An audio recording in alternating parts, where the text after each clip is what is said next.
이번에 들려드릴 이야기는요, 어린이 식인범으로 악명 높은 알버트 피쉬에 관련된 이야기입니다. 그가 남긴 아주 유명한 명언이 있어요. 어린 여자아이의 맛은 칠면조 고기와 비슷하고 어린 소년의 고기는 신선한 땅콩 향이 난다면서.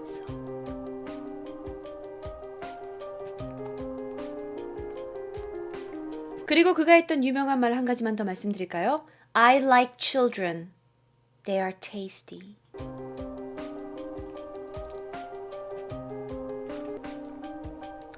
막간을 이용해서 영어 공부 하나 하고 갈까요? I like children. 아이들. They are tasty. tasty, 맛있는 이라는 표현입니다. 난 애들이 좋아. 맛있거든. 이런 명언을 남기셨네요. 정신이 없죠? 자, 그는 미국의 연쇄 살인범입니다. 굉장히 유명해요. 굉장히 유명해요. 자, 그의 과거를 살짝만 보면요. 그는 아버지가 어렸을 때 돌아가셨어요. 그런데 엄마가 이 알버트라는 아이를 키울 능력이 안 되는 거예요. 그러다 보니까 엄마가 있는데도 불구하고 고아원으로 보내지게 됩니다. 근데 그곳에서 지내는 동안 아주 구타를 많이 당했어요. 그래서 굉장히 그때 이제 약간 트라우마가 있게 된 거죠. 너무 사람들한테 구타를 많이 당해가지고요. 그리고 별별 이상한 일을 많이 이제 고아원에서 겪게 됐는데, 그거 중에 하나가 뭐냐면 많은 사람이 보는 앞에서 자위를 해야 했어요. 일반인으로서는 상상할 수 없는 거가 되겠죠. 그래서 그가 무척이나 힘든 생활을 고아원에서 한 것 같습니다. 그런데 고아원에서 한 2, 3년을 지내고 난 후에 다행히 그 엄마가 생활이 좀 좋아지신 거죠. 그래서 엄마에게 돌아가서 생활을 하게 됩니다. 그런데 그들의 생활은 그렇게 넉넉하지만은 않았던 것 같아요. 결국 그는 20살에 뉴욕에 가서 살게 되는데요. 20살이 된 그는 그냥 낮은 수준의 공교육, 그러니까 뭐 초등학교까지 정도만 나오고 별로 교육을 제대로 받지 못하고 그러니까 고아원에서 있었던 어떤 트라우마들, 남자애들 사이에서 있었던 트라우마 때문에 남자한테 성을 파는 창부가 됩니다.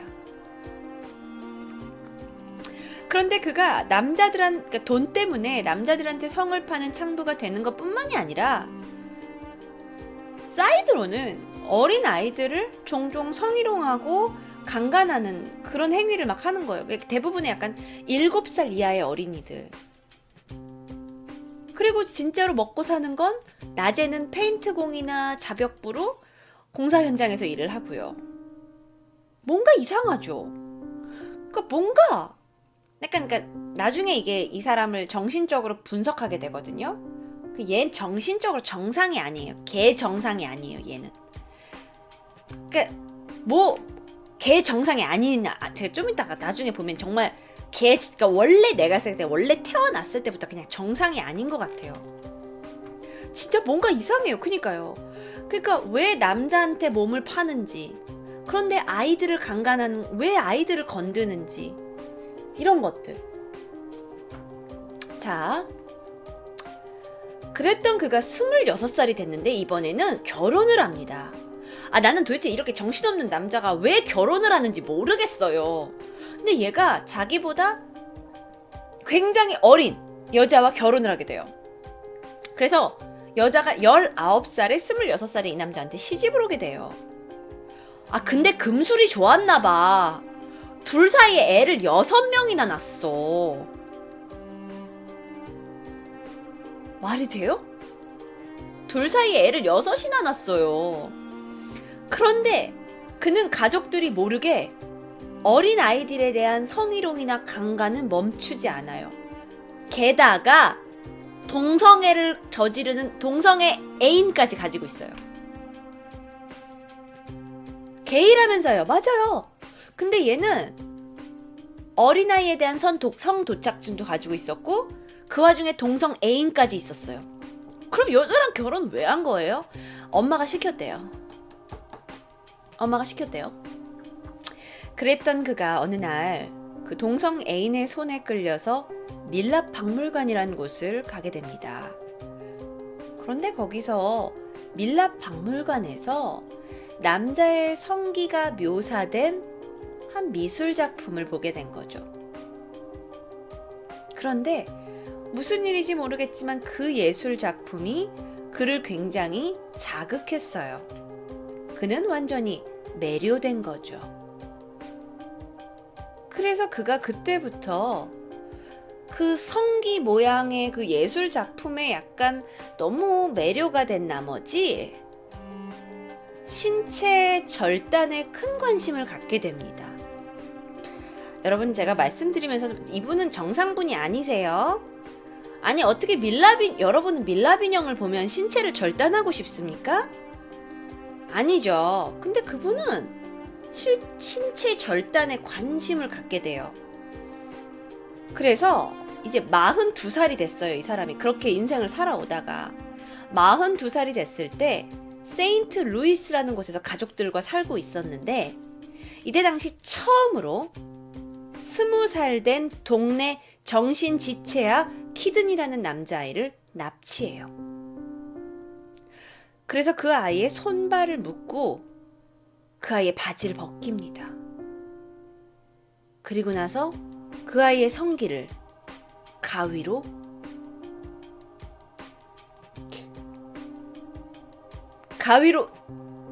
절단하려는데,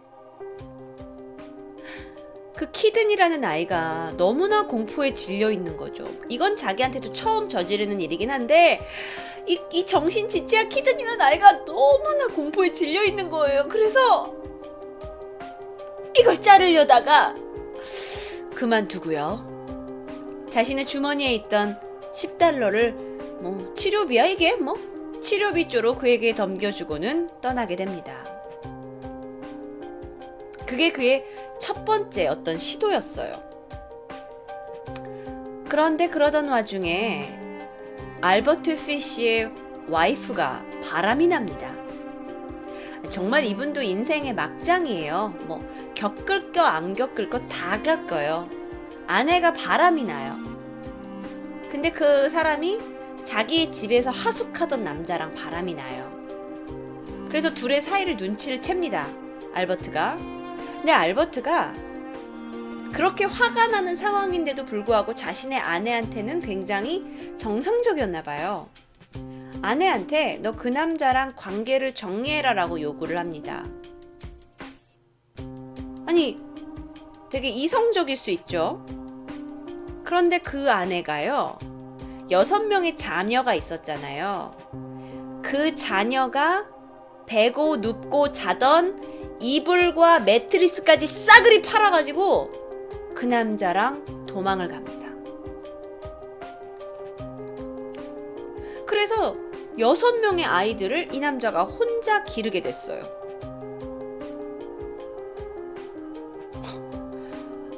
그때 당시에 막내 아이가 6명의 중에 막내 아이가 3살밖에 안 됐어요. 그러니까 아빠가 아이들을 다 길러야 되는 거야. 그게 1917년 초에 일어났던 일이죠. 그렇게 아내가 다른 남자와 눈이 맞고 사라지고 나서 이 남자가 이제 정말 약간 이상한 행동들을 굉장히 많이 하게 돼요. 그게 뭐냐면 환청이 들리기 시작하는 거예요. 환청. 그러니까 자기가 환청이 들리는데 이 환청을 막 안 들으려고 자기 혼자 막 어디 숨어 있기도 하고 막 옷을 막 껴입고 있기도 하고 막 그래요. 근데 어느 날부턴가 얘가 이 환청을 자기한테 주는 메시지로 받아들이기 시작하는 거예요. 그래서 막 환청을 듣고 막 달밤에 옷을 다 벗고 나가서 막 춤을 추기도 하고요. 그러면서 자기는 어떤 계시를 받았냐면 내가 재림한 예수 그리스도더라. 저 이거 왜 말하면서도 되게 오글거리죠? 부끄러움은 왜 저희의 몫인가요? 자기가 막 예수 그리스도라고 막 외치면서 자기는 계시를 받았다고 막 그러면서 그리고 보름달이 막 뜨면은 막 고기 덩어리 같은 거 있잖아요. 굽지 않은 고기 덩어리를 막 날로 막 씹어 먹고.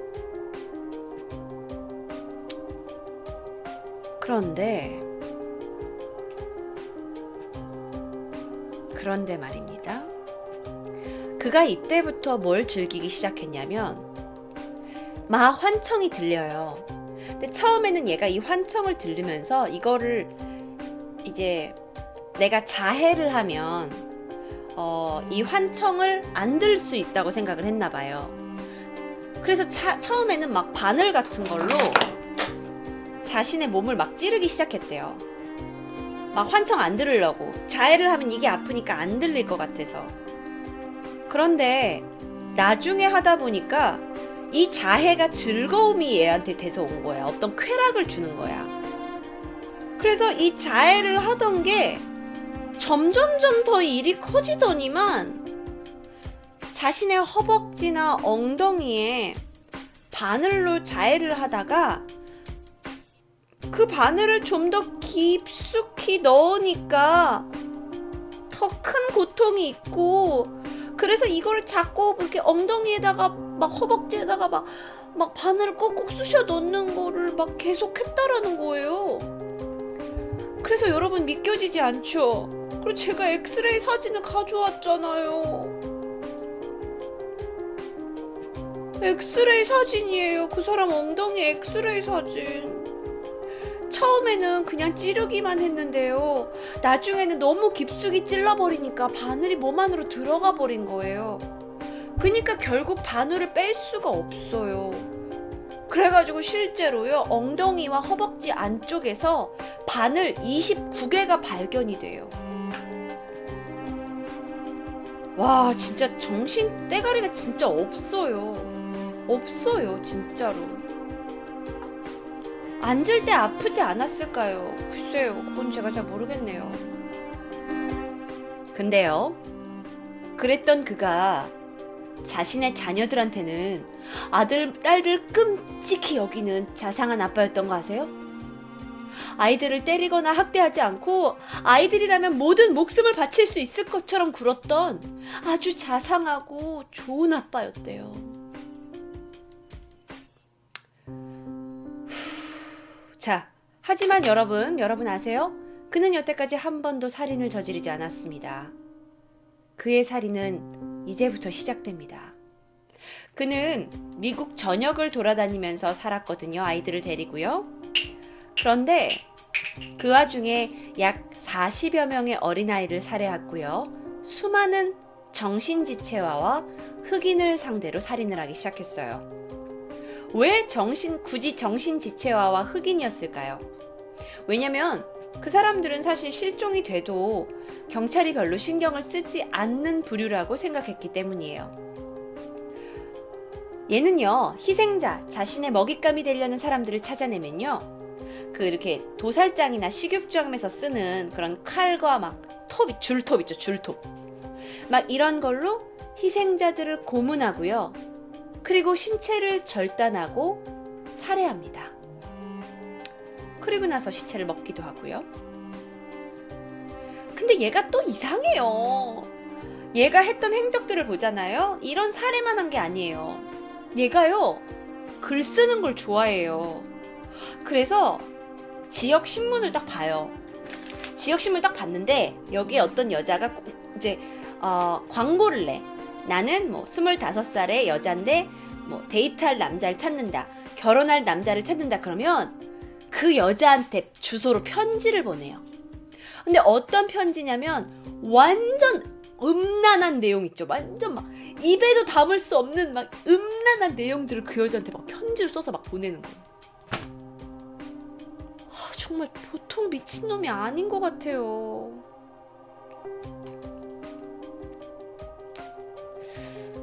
그런데 그가 외솔적인 기록만 남긴 것은 아닙니다.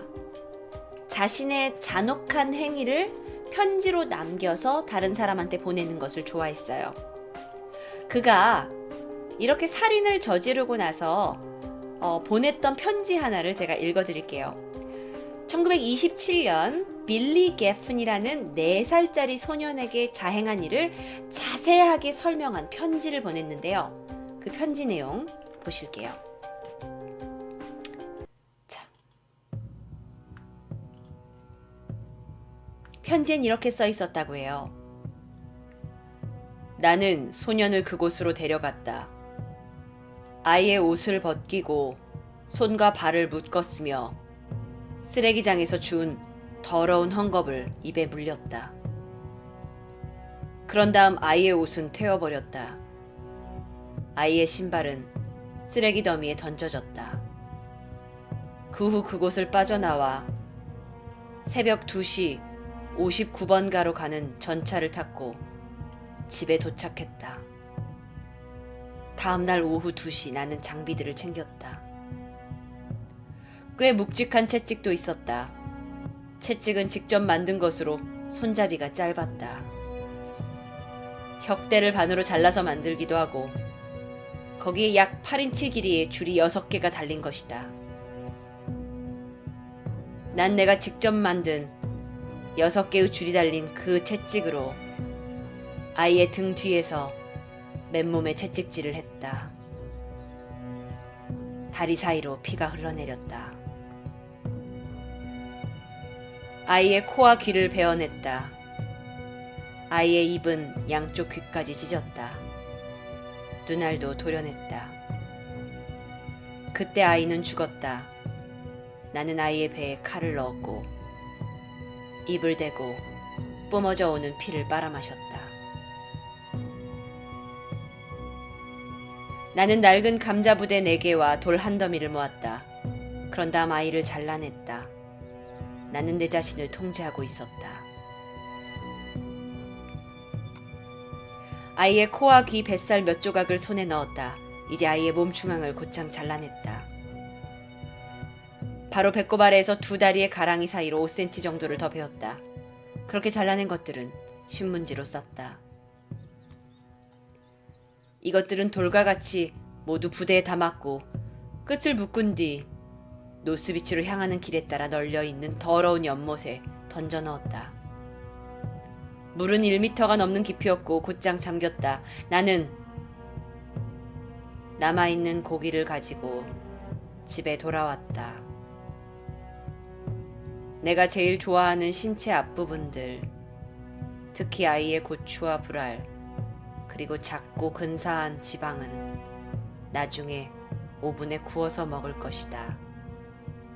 나는 귀와 코, 뱃살로 오늘 밤 숲을 끓였다. 양파와 당근, 무, 샐러리, 소금과 후추를 넣었다. 맛이 좋았다.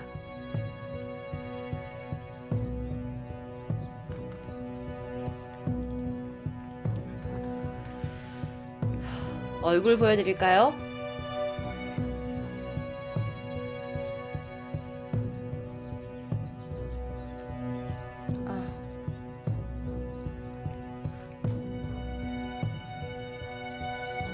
까미 안녕.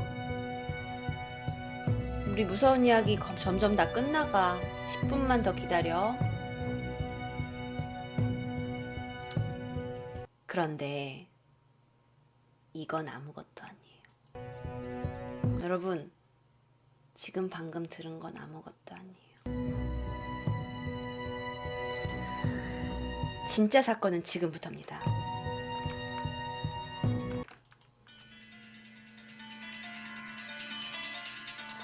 그가 유명한 연쇄살인범이에요. 미국에서요. 그런데 연쇄살인범이 되기에는 이 정도 일은 아무것도 아니었나 봐요. 그의 체포 과정은 사실 다른 사건이 계기가 됩니다. 그는요, 자신의 생활을 해나가면서 어느 날 신문을 보게 돼요. 그런데 그 신문에서 구인 광고 하나를 보게 됩니다. 어떤 구인 광고냐면요. 에드워드 버드라는 청년이 저는 19살의 건장한 남자입니다. 그런데 저는 일자리가 필요해요. 저는 시골의 가난한 농장에서 태어났지만 어떤 일이든지 열심히 하겠습니다 하는 구인 광고를 보게 돼요. 그래서 그가 프랭크 하워드라는 자신의 새로운 가명을 가지고 에드워드 청년에게 연락을 합니다. 자네 일이 필요하다고. 내가 농장을 하나 크게 운영하고 있는데 자네 여기서 일해볼 텐가? 그래서 그는 사람을 만났어요. 근데 이 사람 인상이 어때요? 아주 뭐라 그럴까요? 점잖하고 인상이 온화해요. 그러다 보니까 그 아무런 의심하지 않고 그의 농장에서 일을 하겠다고 설레었죠. 자신을 프랭키라고 속인 이 남자 알버트가요. 그러면 내가 며칠 후에 자네를 데리러 오겠네. 자네 집이 어디지? 네, 저는 저쪽 집에 살고 있습니다. 그래. 내가 자네 집으로 자네를 데리러 가겠네 합니다. 당시에 에드워드라는 그 청년은요, 집에 다른 가족과 함께 살고 있었어요. 다른 가족과 엄마와 아빠와 동생들과 살고 있었어요. 며칠간 연락이 없던 그 프랭키라는 농장 주가요, 에드워드를 만나러 그의 집에 찾아옵니다. 사실 그의 의도는 에드워드를 데려가서 자신의 농장으로 데려가서 그를 고문하고 살인하려는 목적이었죠. 그런데 여기서 그녀의 여동생 10살짜리 그레이스를 만나게 돼요. 그레이스는 갈색 머리와 갈색 눈동자를 가졌고요. 아주 피부가 하얗고 예쁜 아이였어요. 게다가 사람을 얼마나 잘 따랐는지 이 노인네 할아버지 무릎에 철퍼덕 앉더니 할아버지한테 애교까지 부리는 거예요. 갑자기 그는 자신의 타겟을 바꿔버립니다.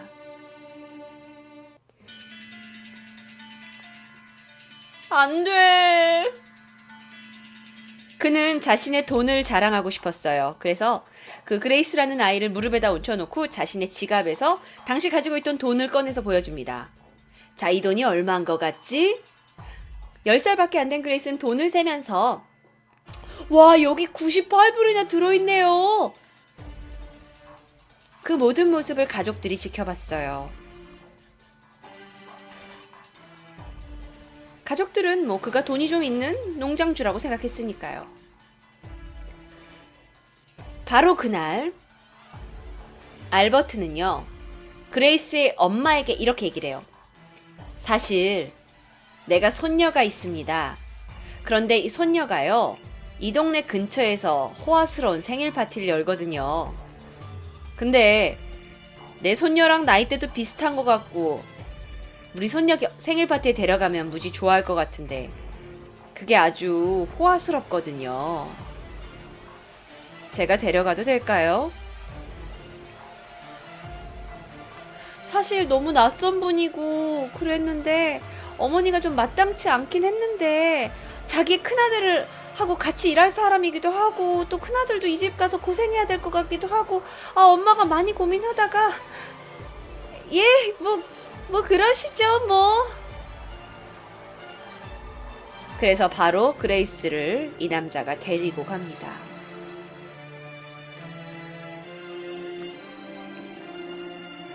그날 밤 그레이스는 돌아오지 않았습니다. 프랭키라는 남자에게도 아무런 연락이 오지 않았죠. 아침까지 기다리던 오빠 에드워드는 결국 바로 다음날 아침에 경찰에 신고를 하게 돼요. 그레이스는 사라졌고요. 알버트 피쉬도 사라졌습니다. 경찰에 신고를 하고 나서야 그가 농장 주인이 아니고 가명이었고 신문에 있는 그런 농장 따위가 없다라는 걸 알게 되죠. 그리고 이 사건에는요, 당시에 퇴직을 1년 앞둔 윌리엄 킹이라는 형사가 붙게 돼요. 근데 이 형사가 너무 잡고 싶은 거야. 너무 이 남자를 잡고 싶은 거야. 퇴직이 1년밖에 남지 않았는데. 그래서 자신의 퇴직을 반납하고 6년 동안을 이 사건에 매달립니다. 그 얘기는 6년 동안 그는 잡히지 않았어요.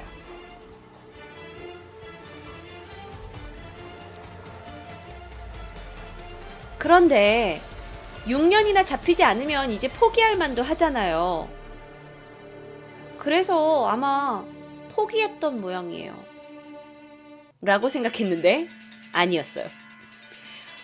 윌리엄 킴이 마지막 카드를 던졌어요. 뭐냐면, 자, 이젠 나도 정말 마지막 카드다. 신문에다가 이 그레이스 실종 사건을 마무리한다고 기사를 내기로 했어요. 기사를 내기로 했어요. 신문에 대대적으로. 그래서 신문 전면에 그 그레이스 실종 사건은 이제 윌리엄 킹이 더 이상 퇴직도 해야 되고 해서 더 이상 이제 안 한다. 우리 이제 다 끝냈다 라고 한 거예요. 그리고 나서 몇 달 후 이 알버트 피쉬가 안심을 한 거예요. 그래서 편지를 보내요. 그레이스 엄마한테.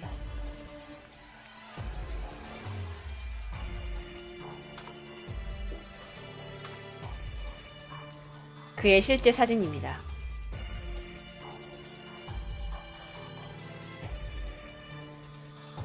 이 아이가 그레이스란 아이예요. 자, 위에 있는 사진 알버트 피쉬고요. 여기 있는 사진이 사라졌던 그레이스. 여기는 그레이스 가족 사진이에요.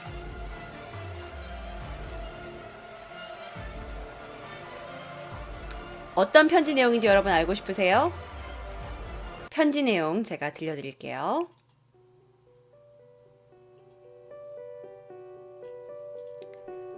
친애하는 버드 여사. 제가 편지만 읽을 겁니다, 여러분. 갑니다. 친애하는 버드 여사께. 1894년의 일이에요. 선원이었던 내 친구 하나가 타코마라는 배를 타고 샌프란시스코를 떠났습니다. 그렇게 해서 그 친구가 도착한 곳이 홍콩이었거든요. 다른 2명의 사람들과 배에서 내려서 부둣가로 가서 술을 마셨죠. 근데 일행이 돌아와 보니까 배가 이미 떠나 있더라고요. 당시 중국은 기근에 시달리고 있었어요. 홍콩이겠죠? 어떤 종류의 고기라도 파운드당 1달러에서 3달러에 팔렸습니다. 1894년이었기 때문에 고깃값이 1달러에서 3달러면 상당히 높은 가격으로 예상이 됩니다. 아주 굶주림에 시달리던 극빈자들 사이에서 12살도 안 된 아이들은 배고파하던 다른 사람들의 먹을 것을 구하기 위해 팔려나가더군요. 14살 미만의 소년이나 소녀들은 길거리에서 절대 안전하지 않더라고요. 어느 곳에 가든지 간에 스테이크나 스튜용으로 잘려진 고기를 살 수 있었거든요. 어린아이들의 몸은 사고자 하는 사람들의 원하는 만큼 칼에 잘려졌고, 그 중에 엉덩이 살은 가장 부드러운 부분이에요. 돈가스와 같은 요리로 가장 비싼 값에 팔려나가죠. 내 친구 존은 그곳에서 아주 오랫동안 머물렀습니다. 그래서 그런지 인간의 고기 맛에 길들여졌더라고요. 그 결과 뉴욕으로 돌아온 그가 7살과 11살 먹은 2명의 아이들을, 2명의 소년들을 납치하게 됩니다. 존은 2명의 소년들을 자기 집으로 데리고 갔어요. 그들을 발가벗기고 묶었죠. 벽장에 가두었습니다. 소년들의 옷까지는 불에 다 태워버렸어요. 존이란 친구는 며칠 밤낮을 가리지 않고 여러 차례 그 소년들을 때리면서 괴롭혔죠. 근데 왜 소년들을 때리는지 아세요? 그래야 고기가 좀 더 맛나고 씹을만해지거든요.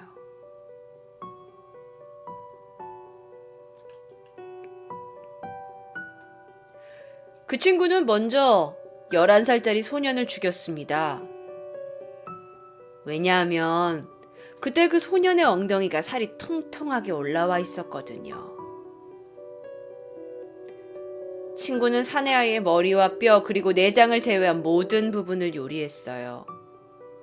말끔히 먹어치웠죠.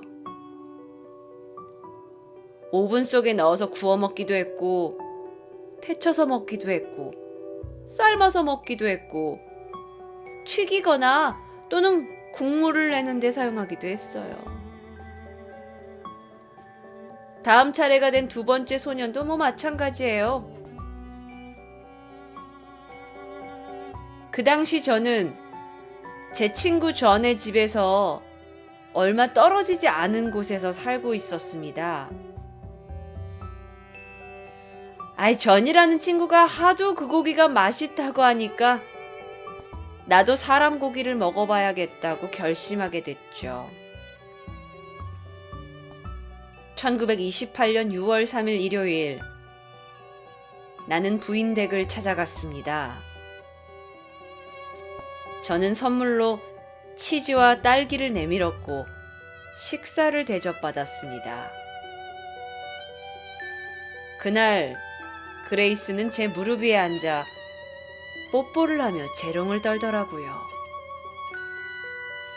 그때 전 따님을 먹겠다고 결심했습니다.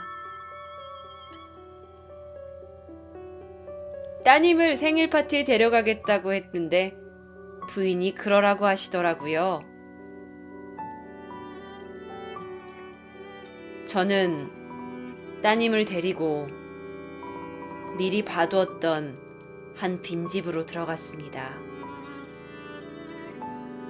그렇게 도착한 후에 저는 따님에게 일단 밖에서 기다리라고 했고요. 따님은 들꽃을 꺾어 들어가며 놀고 있었습니다. 저는 2층으로 올라갔어요. 그리고 입고 있던 옷을 모두 벗어버렸습니다. 안 그랬다가는 따님의 피가 제 몸에 다 묻을 테니까요. 그렇게 준비를 끝내고 창가로 가서 밖에서 놀고 있던 따님을 불렀습니다. 그리고 내 목소리를 듣고 따님이 들어올 때까지 벽장 안에 숨어 있었어요. 따님이 방 안에 들어오더니 저를 애타게 찾더라고요. 그리고 제가 옷장에서 나갔죠. 발가벗은 나를 보니까 따님이 울음을 터뜨리면서 도망치려고 하더라고요. 저는 따님을 붙잡았습니다. 그때 따님은 엄마한테 이르겠다고 하더라고요. 저는 먼저 따님을 발가벗겼습니다. 어찌나 발로 차고 물고 핥히던지 전 따님의 목을 졸라 죽였습니다. 그리고 나서 따님의 목을 조각조각 썰었습니다. 그렇게 잘려진 고기를 가지고 요리를 했고 난 그 요리들을 다 먹어치웠습니다. 오븐에 넣고 구워 먹었던 따님의 그 자그마한 엉덩이는 무척이나 감미롭고 부드러웠습니다. 제가 따님을 다 먹어치우는 데는 약 9일이 걸렸어요. 근데요, 그거 아세요? 제가 하려고 했다면 할 수도 있었겠지만 전 따님을 범하지 않았습니다. 따님은 처녀로 죽었습니다.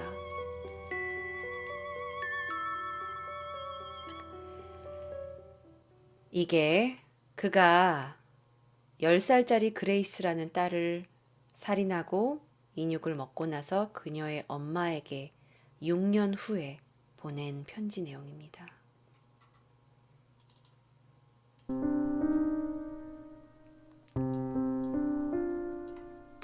사실 그에게서의 연락을 기다리고 있었어요. 경찰들은요. 6년이나 그가 잠적해버렸으니까요. 그래서 경찰은 이 편지를 단서로 역추적을 할 수 있었습니다. 결국 그는 체포되었습니다.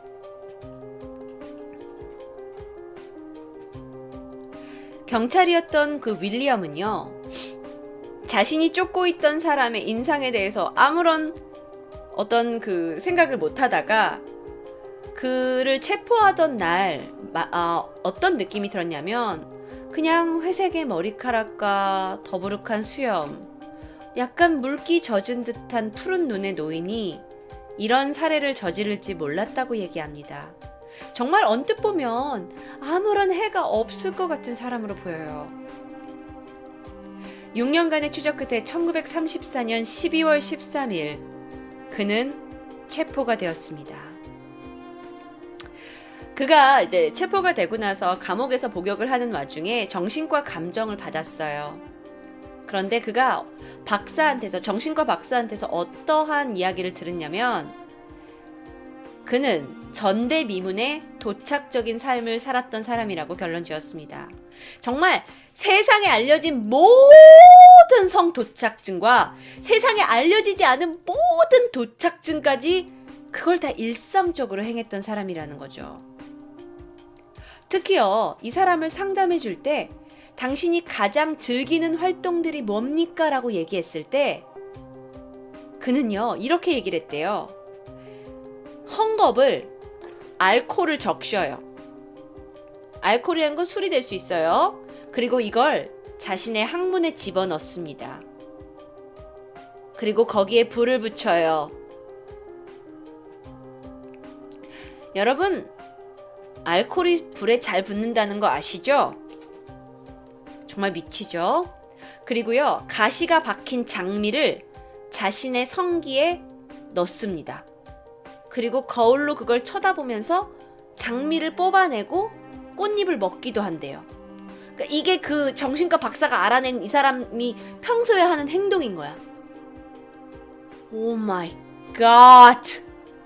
오 마이 갓! 그러다가 이 엑스레이도 찾아내게 된 거예요.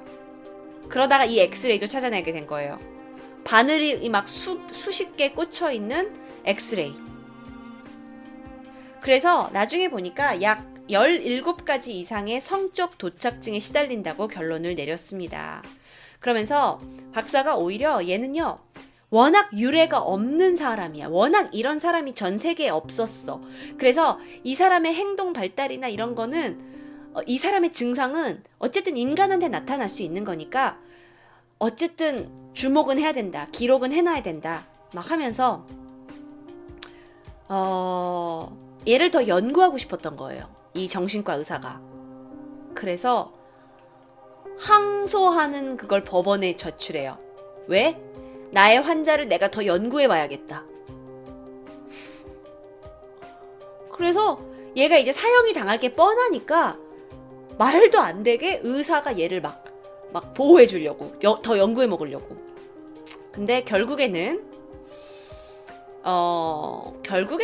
이 사람이 이제 저지른 일 때문에 사형을 면하지 못하게 되죠. 거기서 배심원들이 이렇게 얘기를 했대요. 물론 정신병이 있으면 형이 좀 줄어요. 왜냐면 미친 사람이 저지른 살인은 아직은 좀 용서까지 약간 형이 좀 감해지거든요. 그런데 배심원들이 이렇게 얘기했대요. 그는 미쳤다. 그는 누가 봐도 미쳤지만 그는 우리 앞에서 살려두면 안 될 것 같은 공포감을 느끼게 했기 때문에 우리는 그를 사형에 선고한다라고 얘기했다고 합니다. 그는 결국 1936년 1월 16일 사형이 집행되었습니다. 그런데요, 그가 사형 직전까지 사형 집행에 대한 어마어마한 기대감을 가지고 있었다고 해요. 이건 자신이 인생에 한 번밖에 겪을 수 없는 그 짜릿한 쾌감이잖아요. 그래서 어마어마하게 자신의 사형날을 기다렸다고 합니다. 그런데 이 사형 집행이 보통 집행이 아니라 전기 집행이었어요. 그래서 이 전기를 자극해서 바짝 구워진다는 이야기를 듣고 눈이 반짝거렸다고 합니다. 그래서 그는 결국 그 집행실로 자신의 발로 걸어갑니다.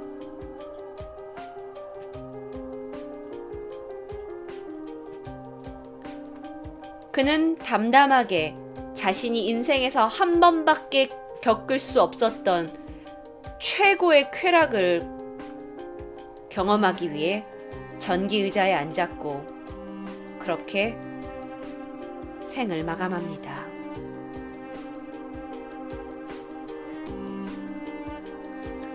지금까지 미국 식인살인마 알버트 피쉬의 이야기였습니다.